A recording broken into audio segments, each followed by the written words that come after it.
Eu gostaria que você fechasse os seus olhos mais uma vez. Ó Senhor.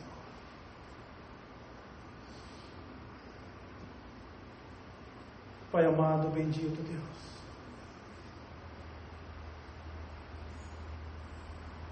Nós somos tão frágeis diante de Ti, Senhor. A Tua palavra será ministrada nesta noite. Que os nossos corações possam estar abertos. Que as nossas almas possam beber algo de Ti nesta noite. A fraqueza em nós, Senhor, a debilidades, nós somos muito frágeis diante de Ti, diante da Tua palavra. E nós precisamos que a Tua presença, Deus, fale aos nossos corações. Que o Teu Espírito Santo ministre nesta noite, Deus, para a honra e glória do Teu nome. Amém. E amém, Jesus. 2 Coríntios, capítulo 13, versículo 13.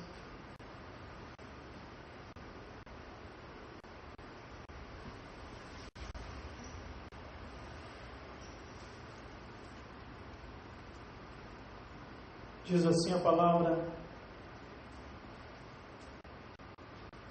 o amor de Deus, a graça do Senhor e Salvador Jesus Cristo e a doce comunhão do Espírito Santo seja com vós. Mais uma vez, o amor de Deus, a graça do Senhor e Salvador Jesus Cristo e a doce comunhão do Espírito Santo sejam com todos vocês. Somente essa passagem. Podem se assentar.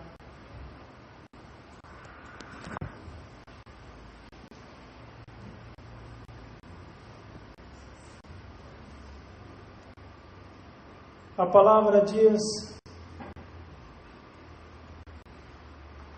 em Gênesis que Deus vinha conversar com um homem pela tarde.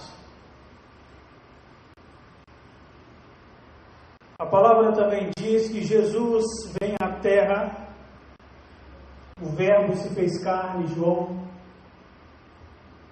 O Verbo se fez carne e habitou entre nós, habitou entre os homens. E a palavra também diz que quando Jesus ia aos céus e à destra de Deus, está sentado à direita do Todo-Poderoso, Jesus diz aos discípulos que eles não ficariam sozinhos nessa terra, que seria enviado o Espírito Santo. E então Jesus vai, e Atos 2, a palavra diz que a promessa se cumpre, e veio o Espírito Santo sobre a vida daquele povo, daquela igreja. Hoje o Senhor quer falar aos nossos corações sobre a pessoa de Deus, a pessoa de Jesus e a pessoa do Espírito Santo. Então eu gostaria que os irmãos abrissem a Bíblia em Êxodo, capítulo 3. Hoje nós iremos passear um pouco pela palavra. Livro de Êxodo, capítulo 3, a partir do versículo 1.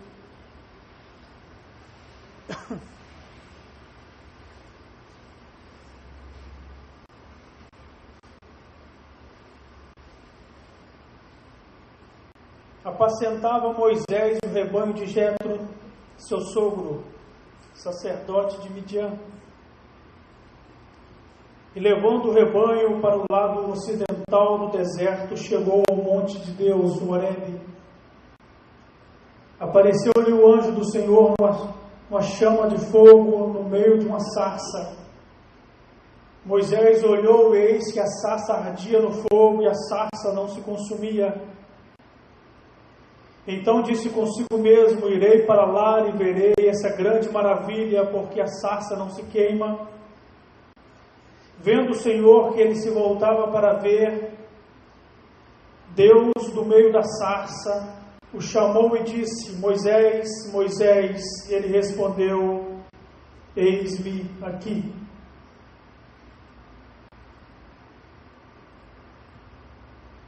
Deus se revela a Moisés. Deus se revela a um homem para falar com ele de uma promessa. Deus se revela a Moisés para que Moisés guiasse o povo dele à terra prometida. Gênesis capítulo 1.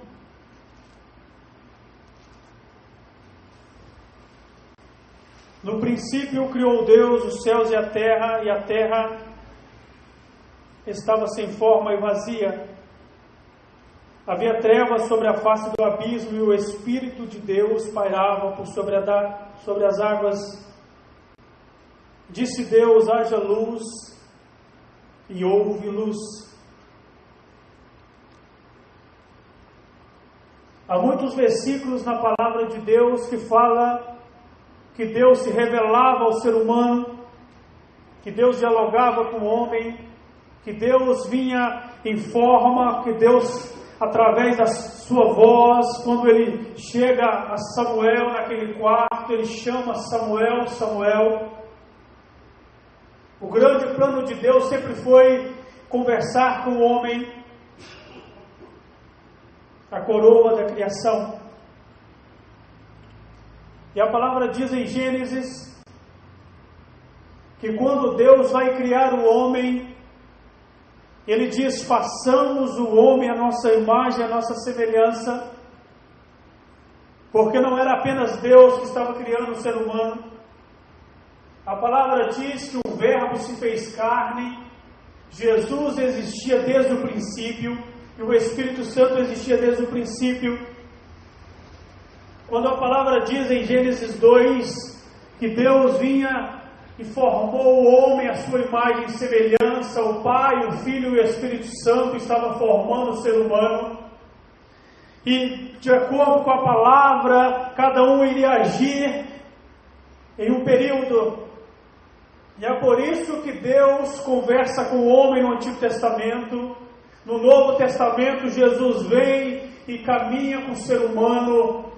E é por isso que o Espírito Santo, nós estamos na era do Espírito, porque a palavra diz que o Pai está no céu, o Filho está no céu, mas nós não estamos sozinhos. O Espírito Santo está no meio da igreja, o Espírito Santo está no meio de cada cristão fiel a Deus. Livro de Mateus, capítulo 1.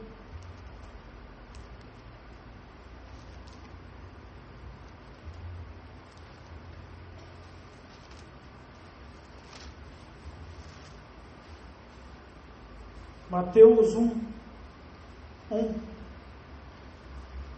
Livro da genealogia de Jesus Cristo, filho de Davi, filho de Abraão.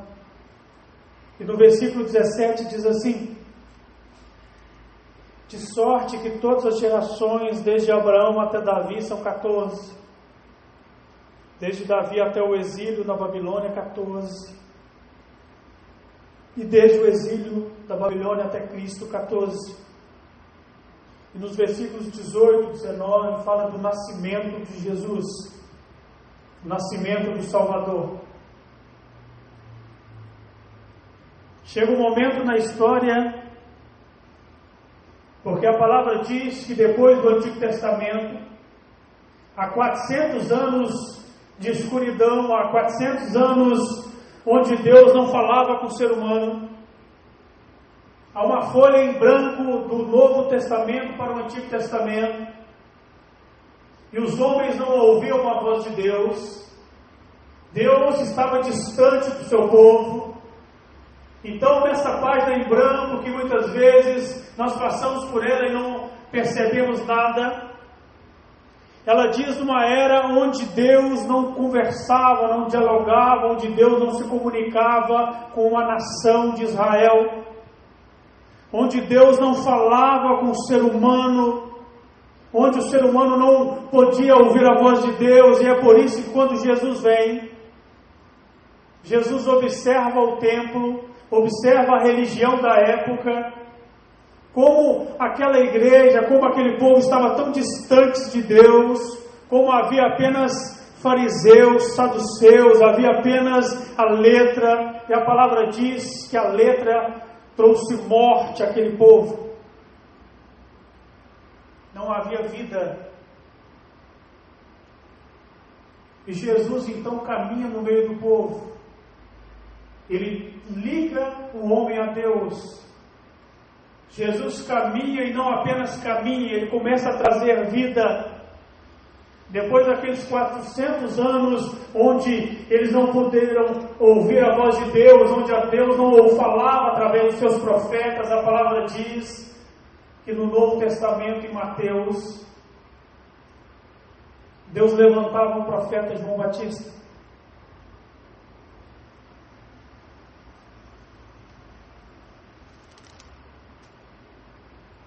Mateus 3.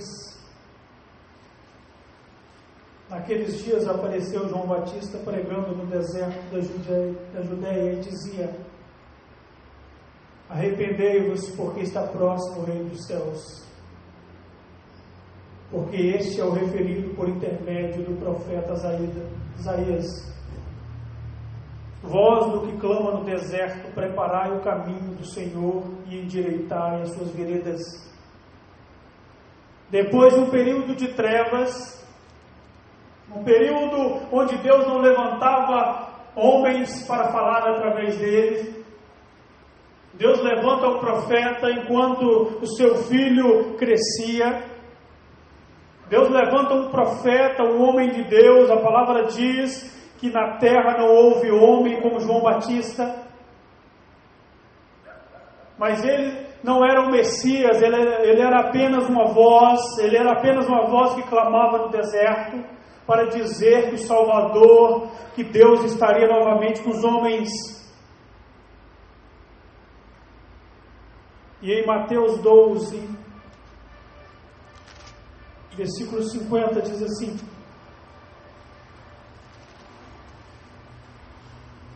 livro de Mateus, capítulo 12, versículo 50.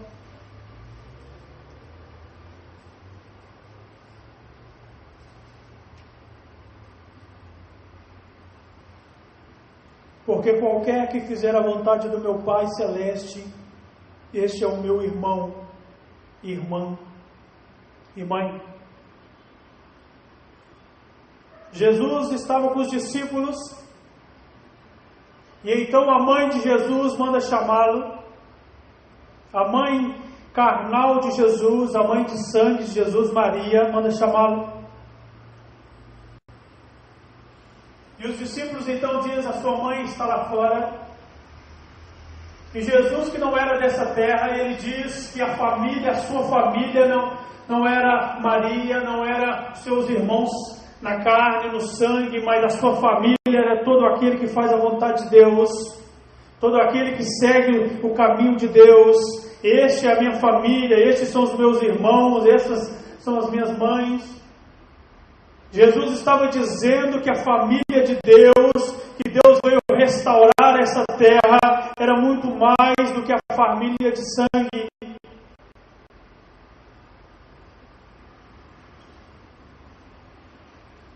E então, quando Jesus vai ser levado às alturas,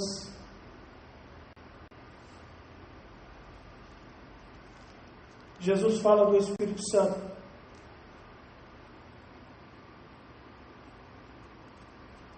Livro de Romanos,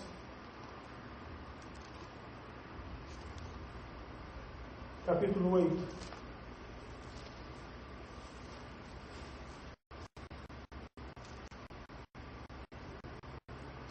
A partir do versículo 26.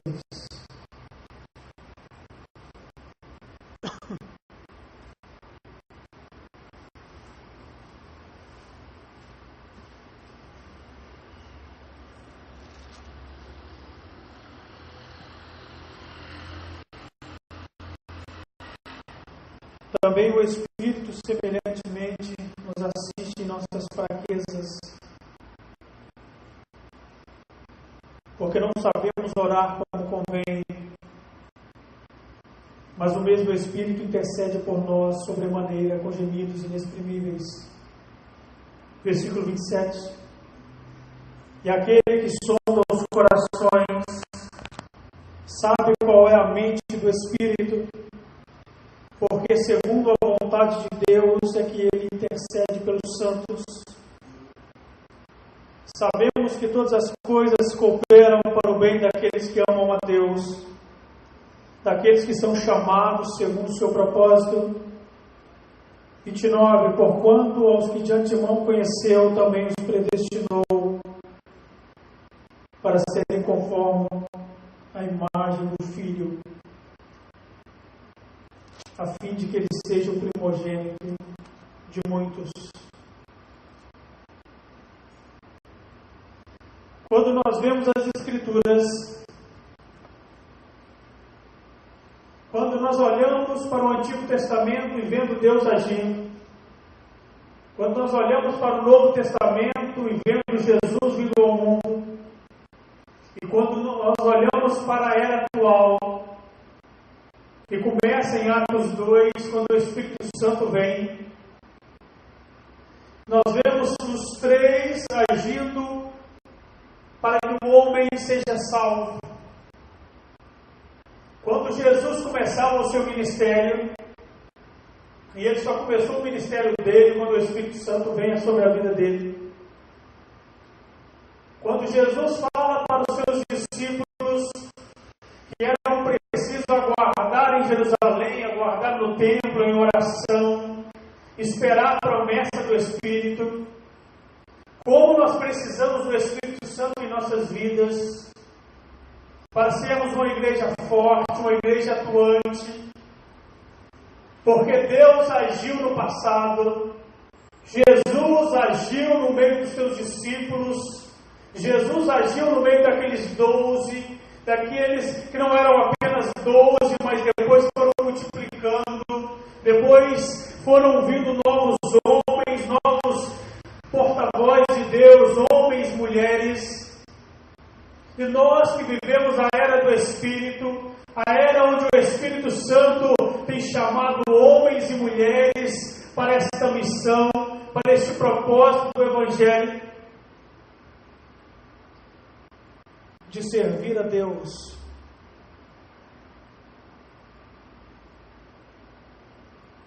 Porque somente o Espírito Santo pode dar vida a um homem. Todo ser humano sem Jesus está morto. Quando nós não conhecíamos o Salvador Jesus, nós estávamos mortos.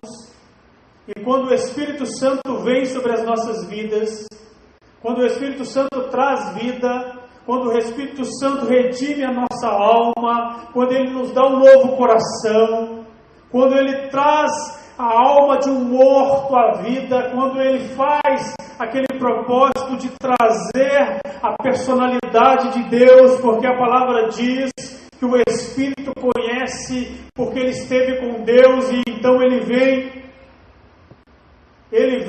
às nossas vidas, ele vem neste momento para que o homem conheça Jesus, para que o homem tenha vida, e não apenas vida, mas vida eterna. E é por isso que nós temos que atentar não apenas para um Deus que tem cuidado de nós, para um Jesus, o Salvador Jesus Cristo, que nos traz salvação, mas também desse bem tão precioso que Deus colocou ao nosso dispor, esta pessoa tão preciosa, esta pessoa tão linda do Espírito Santo, esta pessoa que quer se relacionar conosco, que quer ter um compromisso conosco, e cada crente fiel, cada crente nesta vida precisa do Espírito Santo.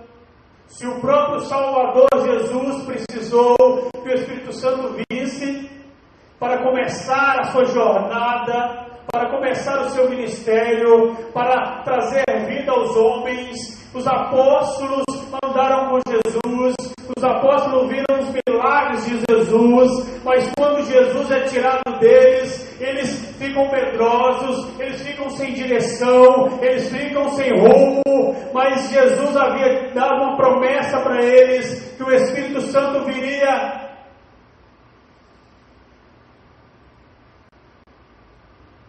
Que eles não estariam sozinhos.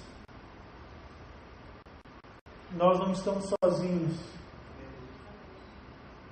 O Espírito Santo está no nosso meio.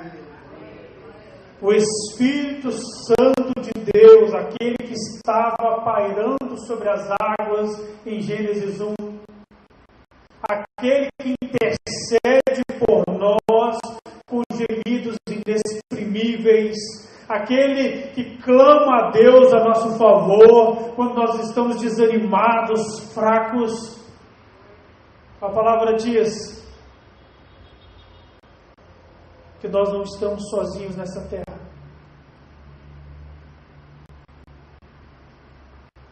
E aqueles discípulos não conheciam o Espírito Santo. Aqueles discípulos conheciam a lei, conheciam o poder de Deus, conheciam os milagres que Deus fez através de Jesus, mas quando é retirado o Salvador, eles estavam totalmente sem direção. E a palavra diz que eles vão para o cenáculo, que eles vão para a igreja e começam a orar. Eles começam a orar porque não havia forças para guerrear naquele período. Era um período de perseguição. Eles estavam com medo. Eles estavam preocupados com as suas vidas. Eles estavam preocupados se algo poderia acontecer. E a palavra diz em Atos 2 que quando o Espírito Santo vem, eu gostaria que você abrisse Atos dos Apóstolos.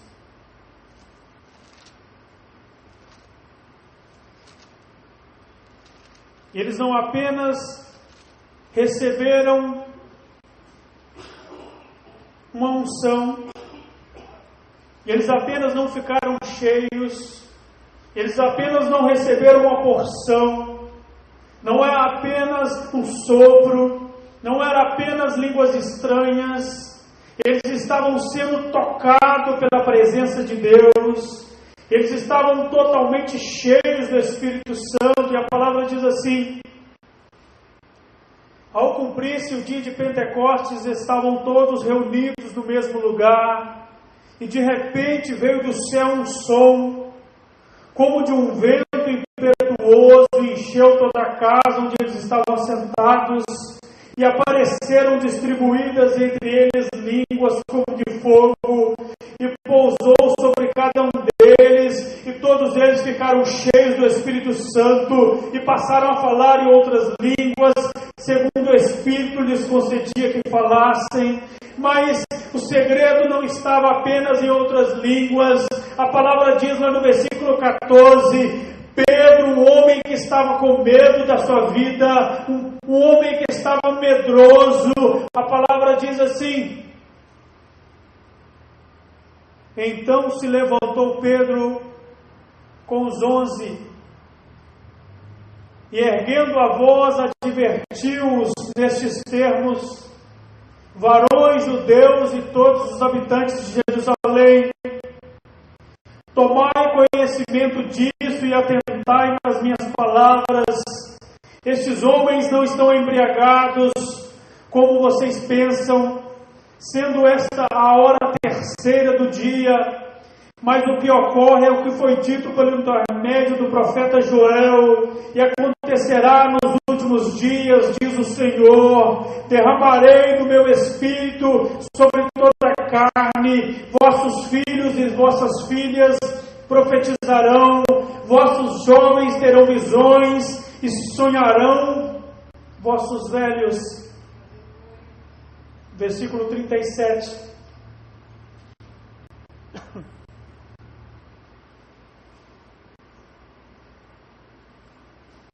Ouvindo eles estas coisas, compungiu-se-lhes o coração e perguntaram a Pedro e aos demais apóstolos: que faremos, irmãos? Respondeu-lhe Pedro: arrependei-vos e cada um de vós seja batizado em nome de Jesus Cristo para a remissão dos vossos pecados, e recebereis o dom do Espírito Santo, pois para vós outros é a promessa, para vossos filhos e para todos que ainda estão longe, isto é, para quantos o Senhor vosso Deus chamar. Versículo 42. E perseveraram na doutrina dos apóstolos, na comunhão, no partir do pão e nas orações. A palavra diz: e então os que lhes aceitaram a palavra foram batizados, havendo um acréscimo naquele dia de quase 3.000 homens. Capítulo 2, versículo 41. Aqueles homens que estavam com medo, porque viu Jesus subir aos céus. Aqueles homens que estavam com medo, porque naquele momento todo homem e mulher que confessasse Jesus seria morto. Aqueles homens foram revestidos pelo Espírito Santo para que a igreja começasse a crescer. Aqueles homens que estavam mortos, aqueles homens que estavam medrosos, aqueles homens eram revestidos porque o poder de Deus estava na vida deles. O poder de Deus que faz sobre a vida de Jesus, quando Jesus estava sendo batizado, o poder de Deus que reveste cada homem, cada mulher que reconhece Jesus como seu Senhor e Salvador. E é por isso que estava sendo acrescentado pessoas. E é por isso que a igreja, em vez aquelas pessoas que perseguiam a igreja de Jesus, achando que iria acabar com Cristo, com as boas novas do Evangelho, iriam acabar com a igreja então começa a crescer. Porque a palavra diz que as portas do inferno não prevalecerão contra a igreja de Jesus. As portas do inferno não prevalecerão sobre a vida de homens e mulheres que nasceram de novo.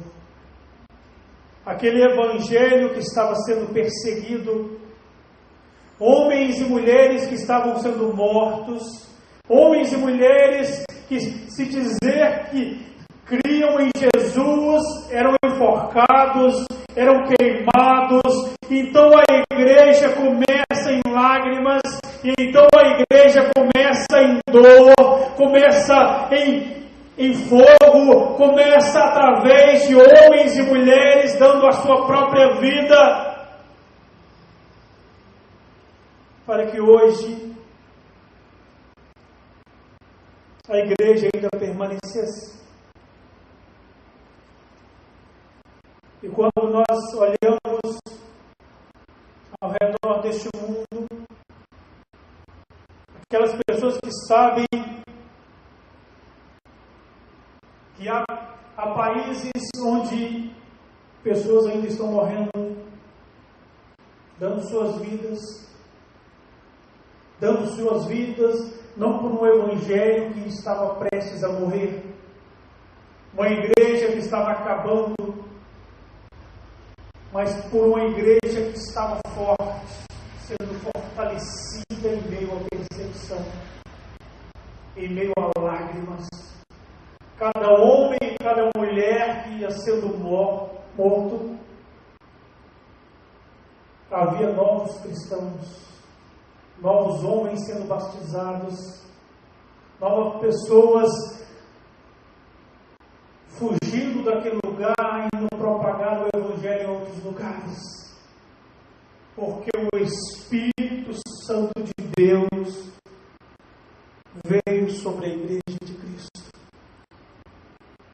Porque Deus, o Deus Todo-Poderoso que falou com Moisés, o Salvador Jesus Cristo que andou com aqueles discípulos, eles não estavam mortos, eles estavam no céu cuidando da sua igreja, enviando o Consolador, enviando o Protetor, enviando o Espírito Santo para que aquela chama pudesse arder mais, para que aqueles homens e aquelas mulheres pudessem ser fortalecidos, aguentar o sofrimento, aguentar a dor.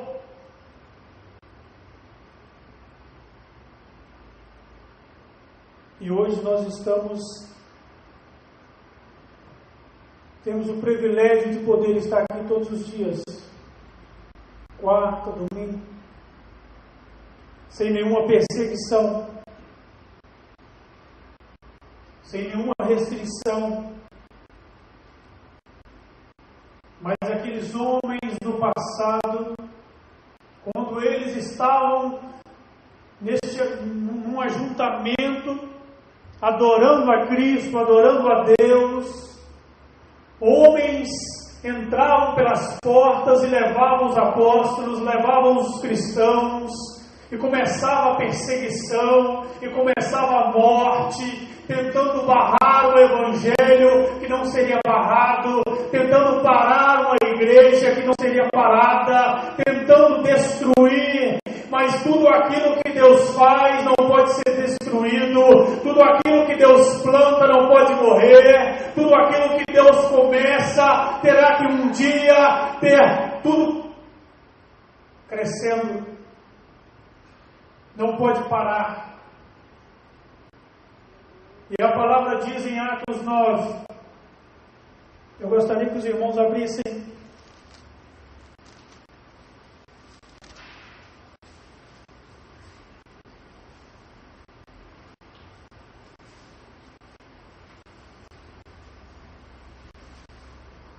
Atos capítulo 9.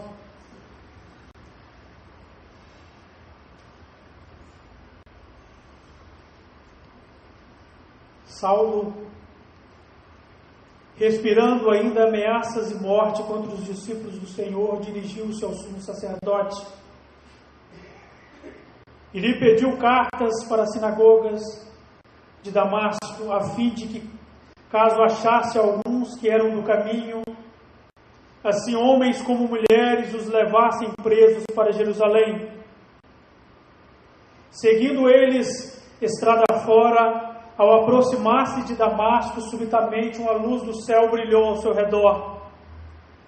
E caindo, porém, por terra, ouviu uma voz que lhe dizia: Saulo, Saulo, por que me persegues?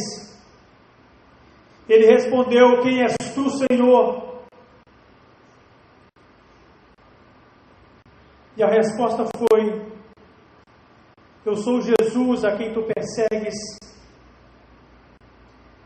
Mas levanta-te e entra na cidade, onde te dirão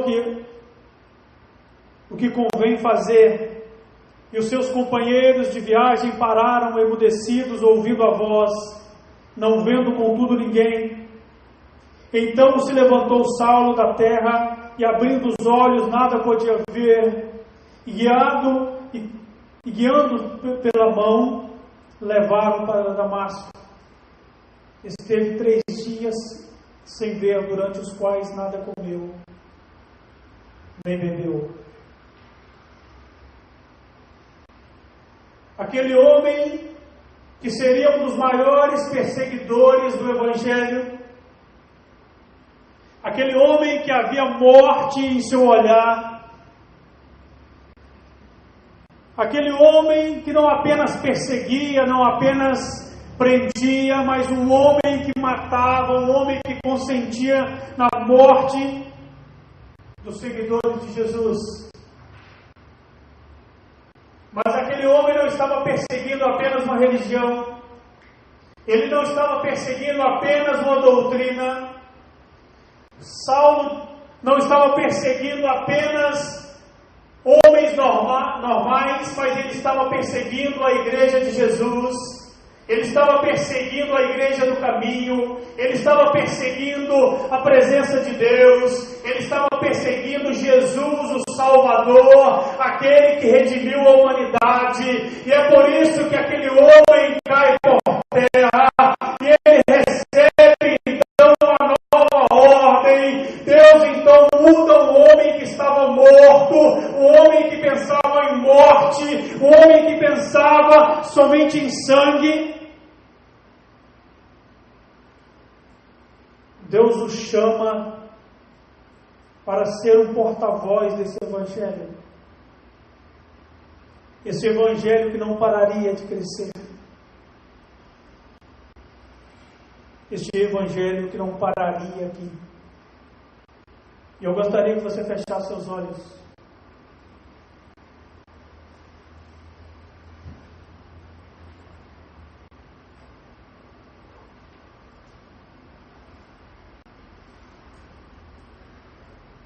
Começasse a orar. Aleluia, Jesus.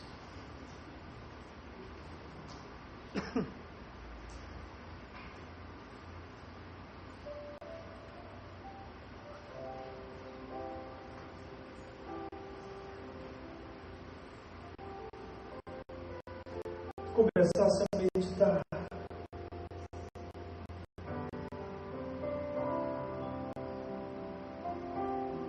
Nós não estamos sozinhos nessa terra.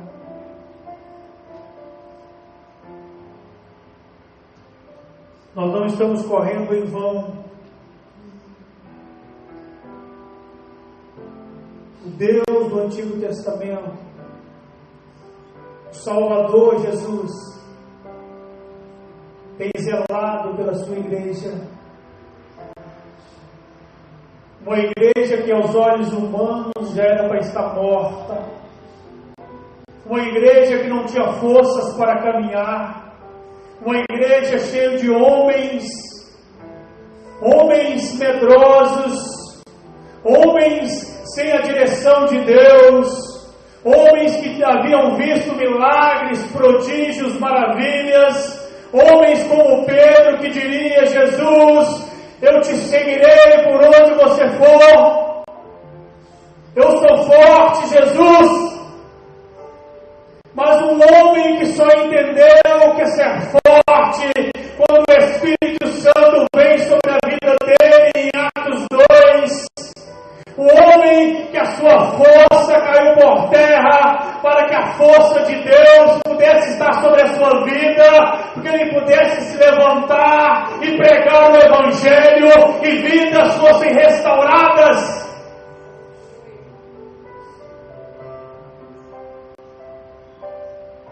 E é por isso que a igreja irá prevalecer. Não é porque a força é em mim ou em você. A igreja não irá prevalecer porque tem bons cantores. A igreja não irá prevalecer porque ela tem uma condição financeira boa. A igreja não irá prevalecer porque ela tem homens e mulheres dotados de dons, inteligentes. A igreja só tem prevalecido porque Deus não se esqueceu de nós, porque Deus tem zelado pelos seus, porque Jesus vem à cruz, Jesus vem à terra, Jesus redime a humanidade através do seu sacrifício, e é por isso que homens tão frágeis como eu e você estamos de pé.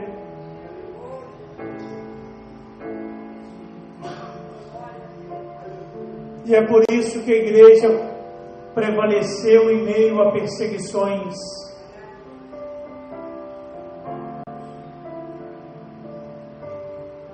E haverá perseguições.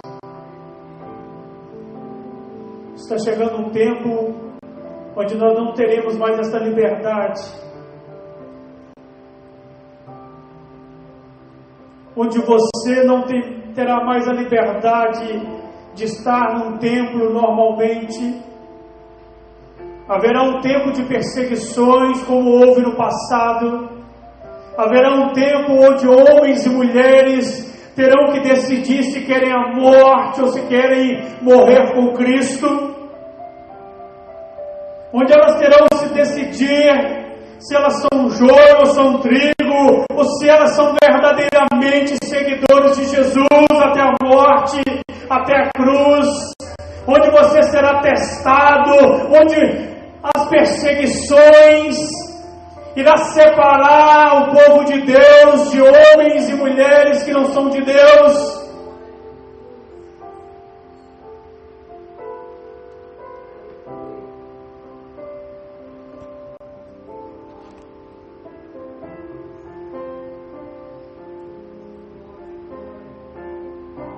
Haverá um tempo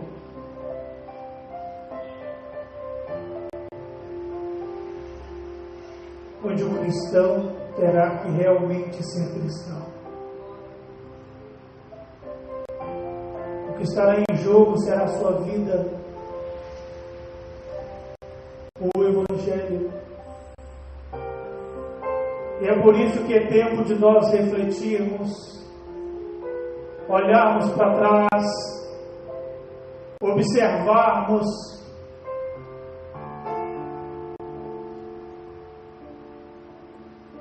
porque o cristianismo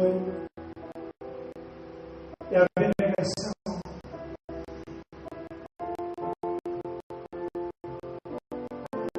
O cristianismo é entrega, é renúncia, é você perder.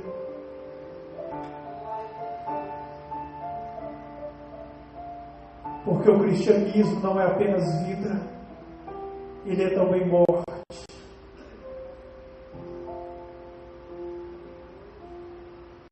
O cristianismo,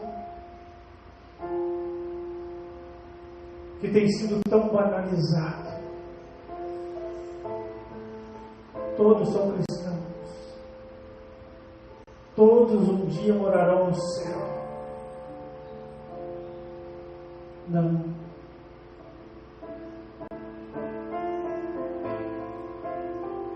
Haverá um tempo em que o joio será separado do trigo. Haverá um tempo, é tempo de nós decidirmos,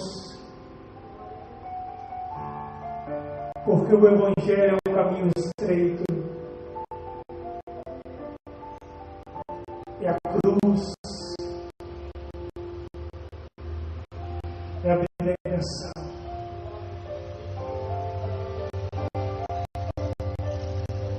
E sabe por que nós seremos vitoriosos? Sabe por que nós chegaremos ao final? Sabe por que nós venceremos?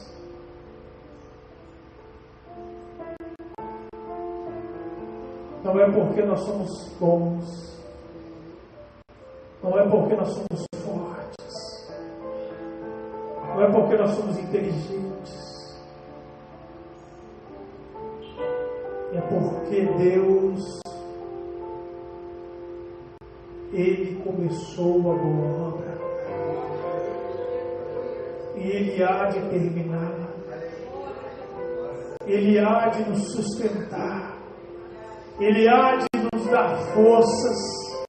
E é por isso que a palavra nos diz que quando nós estamos desanimados, pensando em desistir, pensando em desviar do caminho, pensando em dizer não, pensando em parar, porque há muitas lutas, há muitas barreiras, enquanto isso o Espírito intercede por nós, enquanto isso o Espírito clama a Deus, e Ele vai ao nosso encontro, e Ele nos dá um novo fôlego de vida para